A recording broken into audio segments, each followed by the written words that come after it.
నమస్తే. నేను మీ గోపి. వెల్కమ్ బ్యాక్ టు మనంటి. ప్రస్తుతం మనతో పాటు ఉన్నారు పొలిటికల్ ఎడిటర్, అదేవిధంగా మా పొలిటికల్ అనలిస్ట్ కట్టా కార్తిక్ గారు ఉన్నారు. ఆయనతో మాట్లాడదాం. నమస్తే అండి. నమస్తే గోపి. గత 2 రోజుల క్రితం తిరుపతిలో జరిగిన ఏదైతే తొక్కిసలాట ఉంది కదా, ఆ తొక్కిసలాటలో ఘటనలో 6 చనిపోవడం జరిగింది. ప్రభుత్వం నిర్లక్ష్యం ఉంది, ప్రభుత్వం వైఫల్యం ఉంది, ఖచ్చితంగా మీకు క్షమాపణలు చెప్తున్నామని చంద్రబాబు గారికి క్షమాపణలు చెప్పడం జరిగింది, పవన్ కళ్యాణ్ చెప్పడం జరిగింది. కానీ తిరుమల తిరుపతి ఎవరైతే చైర్మన్ ఉన్నారో, టీటీడీ చైర్మన్, ఆయన క్షమాపణలు చెప్పమంటే క్షమాపణలు చెప్తే పోయిన ప్రాణాలు తిరిగి వస్తాయా అని వెటకారంగా అంటూ, మీరు చెప్పమంటే మళ్ళీ మీకు క్షమాపణ చెప్తాం అన్నట్టుగా అయితే బిఆర్ నాయుడు గారు అంటం జరుగుతుంది. సో దాని మీద మీరేం మాట్లాడతారు? క్షమాపణ చెప్పాలా వద్దా? జరిగిన నష్టం, పోయిన ప్రాణాలు క్షమాపణ చెప్పడం వల్ల తిరిగి వస్తాయా లేదా? ఈ చర్చ కొత్తగా జరుగుతుంది. నిజానికి గత 5 సంవత్సరాల జగన్మోహన్ రెడ్డి గారి పరిపాలనా కాలంలో ఎన్ని ప్రమాదాలు జరిగినా, ఎన్ని ఘోరాలు నేరాలు జరిగినా ప్రభుత్వం వైపు నుంచి బుకాయింపు తప్ప ఎప్పుడూ క్షమాపణ చెప్పడం అనేది జరగలేదు. అది వైజాగ్లో ఘటన జరిగినప్పుడు కానీ, తర్వాత బోటు ప్రమాదం కచిరూరులో జరిగినప్పుడు కానీ, లేదు అంటే గంజాయి ఫలితంగా, లేదు కల్తీ మద్యం ఫలితంగా, ప్రధాన కల్తీ మద్యం ఫలితంగా జంగారెడ్డిగూడెంలో ప్రాణాలు కోల్పోయినప్పుడు కానీ ఎప్పుడు కూడా జగన్మోహన్ రెడ్డి ప్రభుత్వం జరిగినటువంటి నష్టానికి కానీ, పోయిన ప్రాణాలకు కానీ ఏ రోజు క్షమాపణ చెప్పలేదు. కానీ ఈసారి మాత్రం తిరుపతిలో జరిగినటువంటి సంఘటన నిజంగా చాలా దురదృష్టకరమైన సంఘటన. ఎన్నడూ తిరుపతిలో జరగనటువంటి సంఘటన.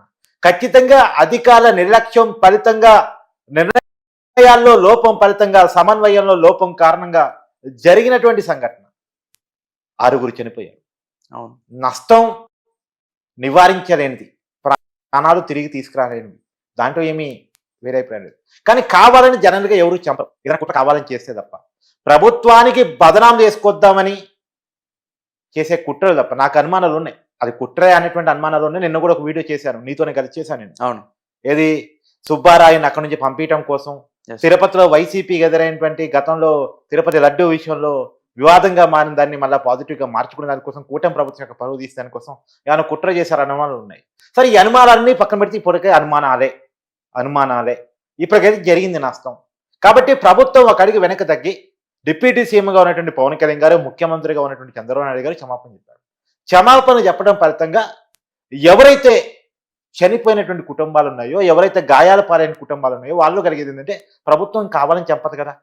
ఒకేపు వైజాగ్లో ప్రధానమంత్రి మోడీ గారు, చంద్రబాబు నాయుడు గారు, పవన్ కళ్యాణ్ గారు 2,08,500 కోట్ల రూపాయల అభివృద్ధి పనులకు శంకుస్థాపన చేస్తూ ఉంటే ఆ వార్త ప్రధానంగా హైలైట్ కావాలని ఏ ప్రభుత్వమైనా కోరుకుంటుంది.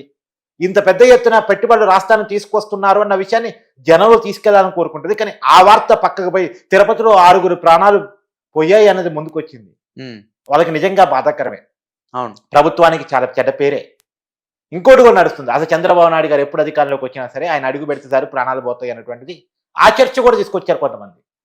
అంటే ప్రభుత్వానికి ఎంత చెడ్డ పేరు చూడండి. అయినప్పటికీ కూడా ప్రభుత్వానికి చెడ్డ పేరా మంచి పేరా ఈ పక్కన పెట్టేస్తే జరిగిన నష్టం, పోయిన ప్రాణం తిరిగి రాదు అని చెప్పేసి ముందు ఆ కుటుంబాలకు క్షమాపణ చెప్పాలి ప్రభుత్వం తరపున అని చెప్పేసి ఏమాత్రం ఇబ్బంది లేకుండా క్షమాపణ చెప్పారు. అవును.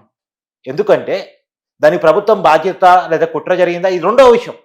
కానీ ముందు ప్రభుత్వం వైపు నుంచి క్షమాపణ చెప్తే అవతల కుటుంబాలు కూడా ఏమనిపిస్తాయి, ప్రభుత్వం కావాలని చేసుకోదు కదా, బదనం చేసుకోదు కదా.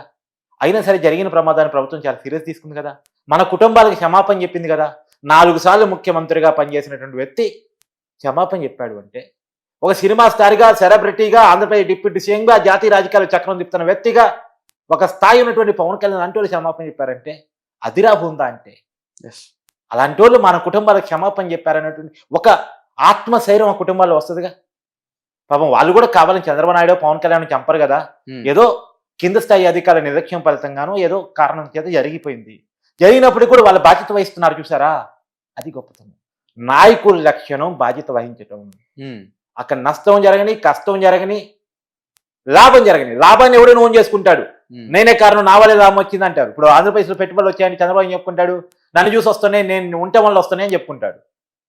పవన్ కళ్యాణ్ చెప్పుకుంటారు, నా కష్టం ఫలితంగా వస్తున్నాయి, నేను ప్రయత్నం చేయడం ఫలితంగా వస్తున్నాయని చెప్పుకుంటాడు. లాభాన్ని ఎవడైనా ఓన్ చేసుకుంటాడు, నష్టాన్ని ఎవడు ఓన్ చేసుకోడు.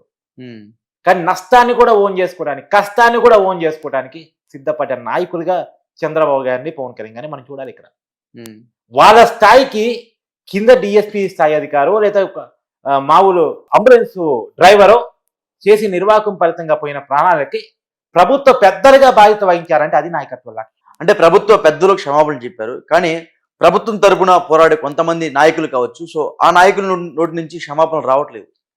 దానికి సరే, ఏమంటారు? వాళ్ళు ఇంకా నేర్చుకోవాల్సింది చంద్రబాబు గారి నుంచి పవన్ కళ్యాణ్ నుంచి నేర్చుకోవాల్సినటువంటి అవసరం ఉంది. అంత పెద్దోళ్ళు క్షమాపణ చెప్పినట్టు వీరి క్షమాపణ చెప్పడానికి ఏమొచ్చింది? అసలు క్షమాపణ చెప్పాలా వద్దా? నేను కాదు కారణం, నేనేం పోయి చంపలేదు కదా, నేను క్షమాపణ చెప్పాలని ఎవరికైనా ఇగో అట్టయితే మాత్రం వాళ్ళు ఆలోచించుకోవాల్సిందంటే మీకు క్షమాపణ చెప్పడం వల్ల ఒక మాట పోయిద్ది అంతే, కానీ క్షమాపణ చెప్పడం వల్ల అవతల కుటుంబాల్లో ఆత్మస్థైర్యం పెరిగిద్ది. ఎస్, క్షమాపణ చెప్పడం ఫలితంగా ఏం జరిగిద్దో తెలియకపోవటం ఫలితంగా, బాధ్యత తీసుకోవడం వల్ల ఏం జరిగిద్దో తెలియకపోవటం ఫలితంగా చేసే చిల్లరతనం తప్ప క్షమాపణ చెప్పడం వల్ల ఏమీ జరగదు. క్షమాపణ చెప్పడం వల్ల నీ స్థాయి పెరిగింది తప్ప నీ స్థాయి తగలదు. అంటే చాలా మంది అనుకుంటారు క్షమాపణ చెప్పడం అంటే నా స్థాయి నేను తగ్గించుకోవడం, నేను క్షమాపణ చెప్పడం ఏంది, నేను సారీ చెప్పడం ఏంది, నా స్థాయి ఏందని అనుకుంటారు. క్షమాపణ చెప్పడం వల్ల స్థాయి పెరిగితే తప్ప తగ్గదు. ఇప్పుడు పవన్ కళ్యాణ్ గారి స్థాయి పెరిగిందో తగ్గిందా?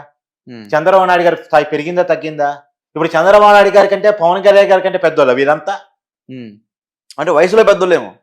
వయసులో కాదు, స్థాయిలో. ఆయన ఆంధ్రప్రదేశ్ ముఖ్యమంత్రి, ఆయన డిప్యూటీ ముఖ్యమంత్రి, ఆయన 4వ ముఖ్యమంత్రి, ఆయన సినిమా స్టార్ కూడా అదనంగా. వీళ్ళకంటే పెద్దోళ్ళు కాదు కదా. వాళ్ళే ఎందుకు క్షమాపణ చెప్పారు? వాళ్ళు వైజాగ్లో వేరే కార్యక్రమం ఉన్నారు, తిరుపతిలో కూడా లేరు. వాళ్ళ కారణం కూడా కాదు. అయినా బాధ్యతను తీసుకున్నారు. నాయకత్వం వాళ్ళది కాబట్టి, ప్రభుత్వం వాళ్ళది కాబట్టి తీసుకున్నారు, పరిహారం చెల్లించారు, పరామర్శించారు, ఆ కుటుంబంలో ఒక్కొక్కరికి ఒకరికి ఉద్యోగం ఇస్తామని చెప్పారు. కాకపోతే నేను చేసే డిమాండ్ ఏంటంటే ఆ కాంట్రాక్ట్ బేస్ ఉద్యోగం కాకుండా పర్మనెంట్ ఉద్యోగం ఇవ్వాలి, 25 లక్షల పరిహారం కాకుండా ₹1 కోటి పరిహారం ఇవ్వాలి. అది నేను డిమాండ్ చేస్తాను, నో డౌట్ ఎట్ ఆల్. కానీ వాళ్ళు తీసుకున్న బాధ్యతను మనం యాక్సెప్ట్ చేయాలి. నష్ట నివారణ చర్యలు, ప్రభుత్వం మీకు అండగా ఉంటుంది అని చెప్పే మాట, అది చాలా ఒక మాట చాలు. తర్వాత నెరవేరుస్తారా లేదా రెండోసారి. ముందు ఇష్యూ జరిగినప్పుడు ఆ కుటుంబానికి బాసరిగా నాయకుడిగా ఒక మాట, మీకు నేను ఉన్నాను, జరిగిందని నేను బాధ్యత వహిస్తున్నాను, నేను క్షమాపణ చెప్తున్నాను, ఇంకొకసారి జరగకుండా చూసుకుంటాను, మీ కుటుంబాలకు మేము అండగా ఉంటాం, ప్రభుత్వం అన్ని రకాలుగా మేము ఆదుకుంటుంది అని చెప్పే మాట బాధలో ఉన్న ఆ కుటుంబాన్ని కొంత ఆత్మస్థైర్యంలోకి తీసుకొస్తుంది. అవును, అది చేసిన పని. ఓకే, రైట్, థ్యాంక్ యూ అండి.